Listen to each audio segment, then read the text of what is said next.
ओम श्री गणेशाय नमः। दोस्तों, आज की वीडियो में सुनेंगे फाल्गुन मास महात्म्य की आगे की कथा। इस अध्याय में जानेंगे ब्रह्मा जी द्वारा शिव तत्व का वर्णन। ब्रह्मा जी ने कहा, हे नारद, तुम सदैव जगत के उपकार में लगे रहते हो। तुमने जगत के लोगों के हित के लिए बहुत उत्तम बात पूछी है, जिसके सुनने से मनुष्य के सब जन्मों के पापों का नाश हो जाता है। उस परम ब्रह्म शिव तत्व का वर्णन मैं तुम्हारे लिए कर रहा हूँ। शिव तत्व का स्वरूप बहुत सुंदर और अद्भुत है। जिस समय महाप्रलय आई थी और पूरा संसार नष्ट हो गया था तथा चारों ओर सिर्फ अंधकार ही अंधकार था, आकाश व ब्रह्मांड तारों व ग्रहों से रहित होकर अंधकार में डूब गए थे। सूर्य और चंद्रमा दिखाई देने बंद हो गए थे। सभी ग्रहों और नक्षत्रों का कहीं पता नहीं चल रहा था। दिन रात, अग्नि जल कुछ भी नहीं था। प्रधान आकाश और अन्य तेज भी शून्य हो गए थे। शब्द, स्पर्श, गंध, रूप, रस का अभाव हो गया था।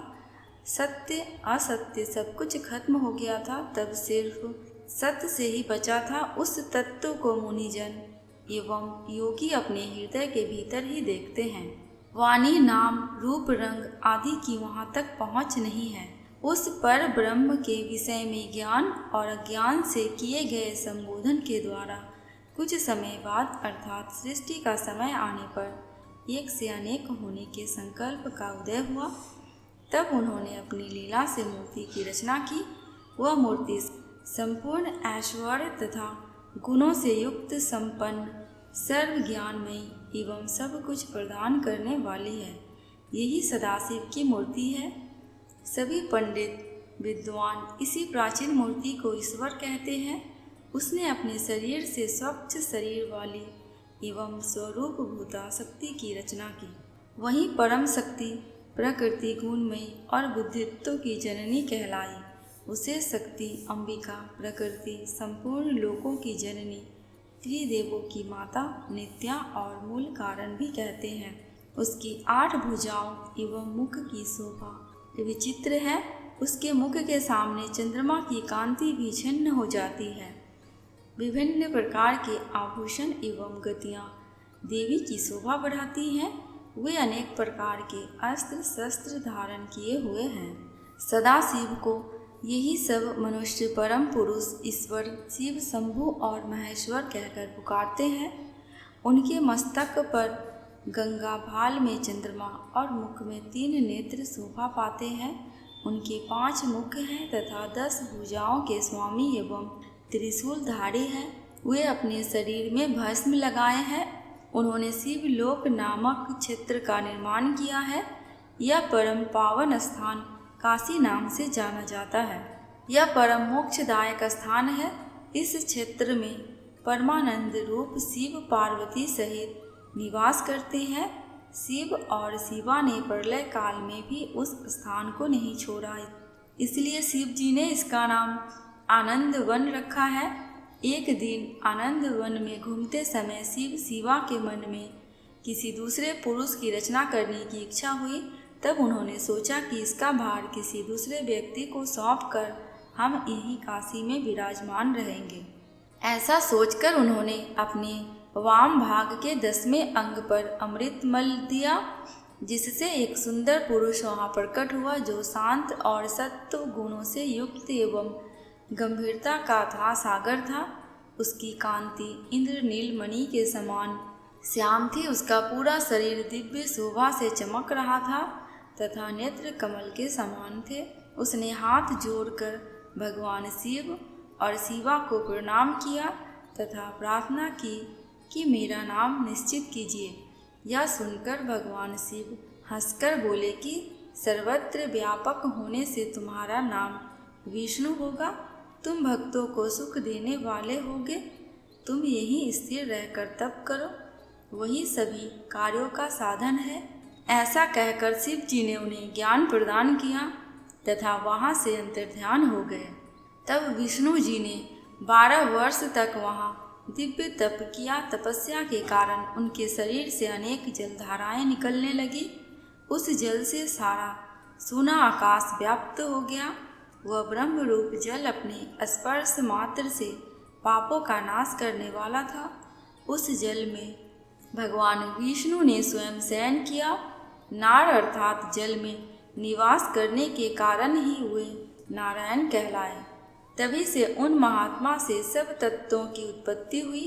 पहले प्रकृति से महान और उससे 3 गुण उत्पन्न हुए तथा उनसे अहंकार उत्पन्न हुआ। उससे शब्द, स्पर्श, रूप, रस और गंध एवं 5 भूत प्रकट हुए। उनके ज्ञान इंद्रियां एवं कर्मेंद्रियां बनी। उस समय एकाकार 24 तत्व प्रकृति से प्रकट हुए एवं उनको ग्रहण करके परम पुरुष नारायण भगवान शिव जी की इच्छा से जल में सो गए। ब्रह्मा जी कहते हैं, हे देव ऋषि, जब नारायण जल में शयन करने लगे तब शिव जी की इच्छा से विष्णु जी की नाभि से एक बहुत बड़ा कमल प्रकट हुआ। उसमें असंख्य नाल दंड थे। वह पीले रंग का था और उसकी ऊंचाई भी कई योजन थी। कमल सुंदर, अद्भुत और संपूर्ण तत्वों से युक्त था। वह रमणीय और पुण्य दर्शनों के योग्य था। तत्पश्चात भगवान शिव ने मुझे अपने दाहिने अंग से उत्पन्न किया। उन महेश्वर ने अपनी माया से मोहित कर नारायण देव के नाभि कमल में मुझे डाल दिया और लीला पूर्वक मुझे प्रकट किया। इस प्रकार उस कमल से पुत्र के रूप में मुझे जन्म मिला। मेरे 4 मुख लाल मस्तक पर त्रिपुंड धारण किए हुए थे। भगवान शिव की माया से मोहित होने के कारण मेरी ज्ञान शक्ति बहुत दुर्लभ हो गई थी और मुझे कमल के अतिरिक्त और कुछ भी दिखाई नहीं दे रहा था। मैं कौन हूँ? कहाँ से आया हूँ? मेरा कार्य क्या है? मैं किसका पुत्र हूँ? किसने मेरा निर्माण किया है? कुछ इसी प्रकार के प्रश्नों ने मुझे परेशानी में डाल दिया था। कुछ क्षण बाद मुझे बुद्धि प्राप्त हुई और मुझे लगा कि इसका पता लगाना बहुत सरल है। इस कमल का उद्गम स्थान इस जल में नीचे की ओर है और इसके नीचे मैं उस पुरुष को पा सकूंगा जिसने मुझे प्रकट किया है। यह सोचकर एक नाल को पकड़कर मैं 100 वर्षों तक नीचे की ओर उतरता रहा, परंतु फिर भी मैंने कमल की जड़ को नहीं पाया। इसलिए मैं पुनः ऊपर की ओर बढ़ने लगा। बहुत ऊपर जाने पर भी कमल कोष को नहीं पा सका।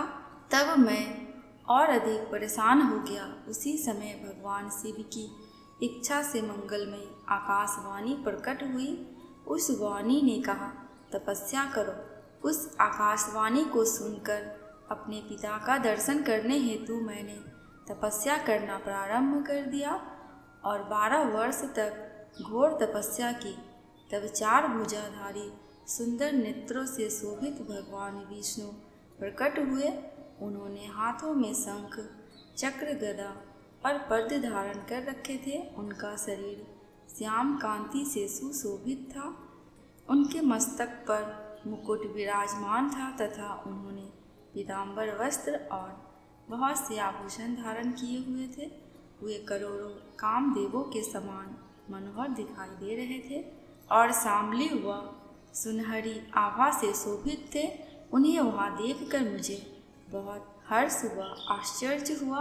भगवान शिव की लीला से हम दोनों में विवाद छिड़ गया। हम में बड़ा कौन है? उसी समय हम दोनों के बीच में एक ज्योतिमय लिंग प्रकट हो गया। हमने उसका पता लगाने का निश्चय किया। मैंने ऊपर की ओर और विष्णु ने नीचे की ओर उस स्तंभ के प्रारंभ और अंत का पता लगाने के लिए चलना प्रारंभ किया, परंतु हम दोनों को उस स्तंभ का कोई और छोर नहीं मिला। थककर हम दोनों अपने उसी स्थान पर आ गए।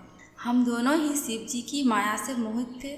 श्री हरि ने सभी ओर से परमेश्वर शिव को प्रणाम किया। ध्यान करने पर भी हमें कुछ ज्ञात ना हो सका। तब मैंने और श्री हरि ने अपने मन को शुद्ध करते हुए अग्नि स्तंभ को प्रणाम किया। हम दोनों कहने लगे, महाप्रभु, हम आपके स्वरूप को नहीं जानते। आप जो भी हैं, हम आपको नमस्कार करते हैं। आप शीघ्र ही हमें अपने असली रूप में दर्शन दें। इस प्रकार हम दोनों अपने अहंकार को भूलकर भगवान शिव को नमस्कार करने लगे।